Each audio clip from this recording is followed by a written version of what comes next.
En este vídeo número 4 vamos a ver, según lo prometido, el esquema de liquidación del impuesto que está contenido en la página 74 y siguientes. Son 4 páginas del manual de IRPF de la Agencia Tributaria. En la página 74 veis lo que va a ser la base imponible general. Ya dijimos que parte de la renta pueden ir a base general y parte a base del ahorro, que tienen un tratamiento distinto. Bien, en el esquema general 1 viene lo que va a base imponible general, que son los rendimientos de trabajo, los de capital inmobiliario, los de capital mobiliario solamente, los del 25.4, artículo 25.4 que veremos en su momento, y los rendimientos de actividades económicas, además de la imputación de rentas, bien sean inmobiliarias, de transparencia fiscal, la cesión de derechos de imagen, etcétera. Y solamente las ganancias y pérdidas patrimoniales que no estén derivadas de transmisión de elementos patrimoniales. Por ejemplo, los premios obtenidos en concursos. Si os fijáis, en la integración y compensación no entran o no se integran entre sí ni se compensan entre sí estas ganancias, como si lo hacen el resto de los rendimientos que hemos visto. Una vez integradas y compensadas las distintas rentas, puesto que algunas pueden tener saldo, pueden ser positivas y otras negativas. El saldo que arroje la compensación, si os fijáis en la parte derecha, las ganancias y pérdidas patrimoniales, cuando se integren entre sí solamente y tengan saldo negativo, no se pueden compensar o van a tener un régimen de compensación muy estricto. Los demás componentes, si tuvieran saldo negativo, pues ya tendríamos base imponible general que puede ser negativa. Y si tuviera saldo positivo, solamente se podría compensar con el saldo negativo de las pérdidas patrimoniales el importe con el límite del 25%. Bueno, eso ya lo veremos en detalle. Esto nos daría la base imponible general. En el esquema de 2, el esquema de liquidación 2, tenemos los rendimientos o lo que va a constituir la base imponible del ahorro. Esta será o estará constituida por los rendimientos de capital mobiliario del artículo 25, 1, 2 y 3, que por otra parte son los más corrientes, y por las ganancias y pérdidas patrimoniales derivadas de la transmisión de elementos patrimoniales, que también serán los más corrientes, con independencia del periodo de generación, porque en otra época se distinguía que se hubieran generado en menos o en más de un año. Los que se generaban en menos de un año iban a base general y los restantes a base del ahorro. Ahora, todas las ganancias y pérdidas patrimoniales derivadas de transmisión de elementos patrimoniales van a ir al ahorro. Bueno, la integración y la compensación sigue este esquema. Los rendimientos de capital mobiliario, positivos y negativos, se pueden integrar y compensar entre ellos, pero las ganancias y pérdidas patrimoniales se pueden compensar entre ellas y no con otro tipo de rendimientos. Si el saldo fuese negativo de las pérdidas patrimoniales, solamente se podrán compensar, bueno, salvo este 10%, se podrán compensar con ganancias patrimoniales positivas de los 4 ejercicios siguientes. Si transcurrieran los 4 ejercicios y no hubiera habido ganancias patrimoniales, pues ese saldo, ese derecho se perdería. Una vez que tenemos la base imponible general y la del ahorro, caben una serie de reducciones. A base imponible general, una reducción que hay por tributación conjunta para aquellas unidades familiares que deseen acumular las rentas, tienen una reducción. Hay otro tipo de reducciones con límite, base imponible general, que son las aportaciones y contribuciones al sistema de previsión, Son los planes de pensiones las más habituales, ¿no? También las pensiones compensatorias y anualidades por alimentos y aportaciones a mutualidades de previsión social de deportistas profesionales. Estos son reducciones a la base imponible que nos va a dar la base liquidable general. La base imponible del ahorro prácticamente no va a tener reducciones, salvo remanentes no aplicados en base imponible general. Por lo tanto, lo más normal es que la base imponible del ahorro coincida con la base liquidable del ahorro. Y la base imponible general, si no hay reducciones, también va a coincidir con la base liquidable general. Y si hay reducciones, pues base imponible general menos base liquidable menos reducciones nos dará la base liquidable general.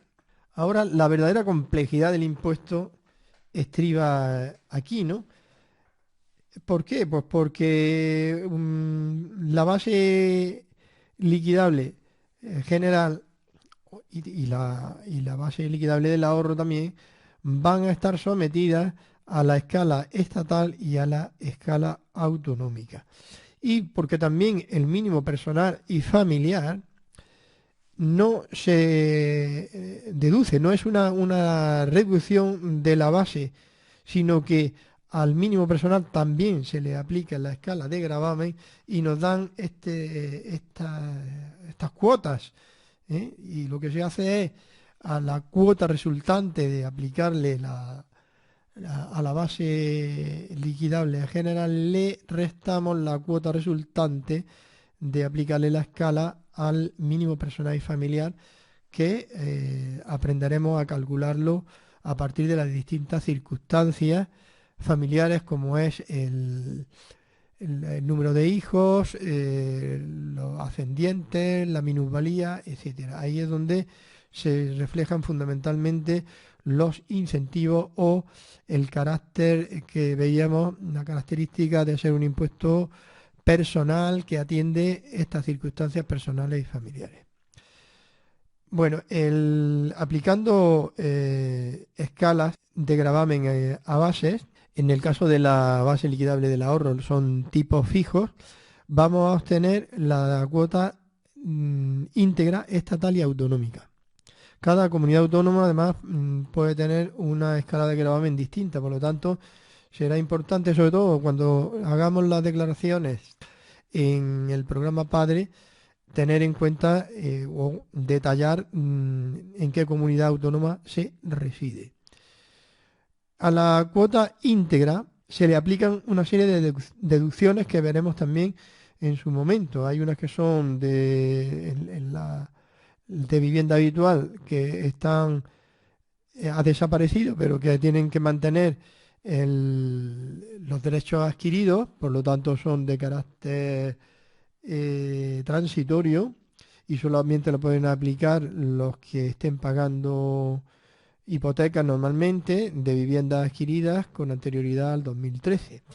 Hay otra serie de deducciones por inversiones, incentivo y estímulo a la inversión empresarial, la de donativos, por renta obtenida en Ceuta o Melilla y poco más. Realmente el impuesto ha sufrido una modificación a la baja, pero por otro lado han desaparecido algunas de las deducciones que había con la normativa anterior. Habrá que estar también pendiente de cada comunidad autónoma qué deducciones tiene, puesto que puede haber deducciones autonómicas. En el programa Padre se facilita bastante estas liquidaciones porque afortunadamente no hay que hacerlas a mano, las calcula el programa, pero bueno, no está de más conocer cómo actúa el programa, cómo lo hace el programa y si podemos hacer las liquidaciones a mano, pues no, será un indicativo de que hemos llegado a conocer muy bien los entresijos de este impuesto tan complejo. Aplicándole a la cuota íntegra las deducciones, vamos a tener la cuota líquida y habrá una cuota líquida estatal y una cuota líquida autonómica. La suma de las dos es lo que va a constituir la cuota líquida total. Habría unas deducciones poco frecuentes por doble imposición internacional todavía esta cuota líquida y nos daría una cuota resultante de la autoliquidación, que todavía no es la definitiva, puesto que puede haber cantidades entregadas a cuenta, bien sea por retenciones que no hayan efectuado, bien sea por pagos fraccionados en caso de que tengamos actividades económicas de carácter empresarial o profesional, y a la cuota líquida le vamos a restar las cantidades entregadas a cuenta y nos dará la cuota diferencial. Si las cantidades entregadas a cuenta superan lo que tenemos el importe de la cuota líquida, la declaración resultará a devolver. Normalmente lo que se termina pagando es la cuota líquida. La suma de las cuotas líquidas estatal y autonómica es lo que se suele terminar pagando. Si se tiene entregado más, saldrá a devolver. Si se tiene entregado menos, saldrá a pagar. Pero hay una serie de casos donde todavía podría incluso haber deducciones después de la cuota diferencial, lo que nos podría llevar a obtener un impuesto negativo. Porque la regla general es que este impuesto nunca nos salga a devolver, Hacienda no nos va a devolver algo que no tenga tomado por adelantado. Hay veces que los clientes te preguntan, oye, ¿y por qué no me sale a devolver si gana muy poquito? Pues porque no tiene retenciones. Pero podría haber casos que aun no teniendo retenciones saliera negativa si se aplique la deducción por maternidad o las nuevas deducciones estas por familias numerosas, ascendientes o personas con discapacidad. El tema de la deducción por maternidad es más común y como tenemos la opción o los perceptores tienen la opción de pedirlas por adelantado, que suele ser lo más habitual, pues no se suele aplicar en el IRPF, puesto que se han cobrado ya con carácter prioritario.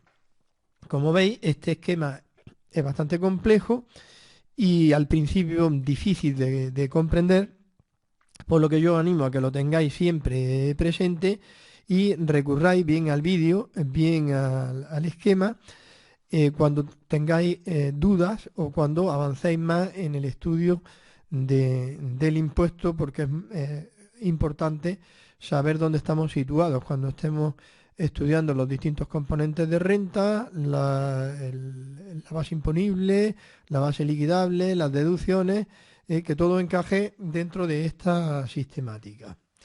Y eso es todo. Ya en los próximos vídeos ya entraremos a analizar cómo se calculan los rendimientos netos de los distintos componentes de la renta. Muchas gracias.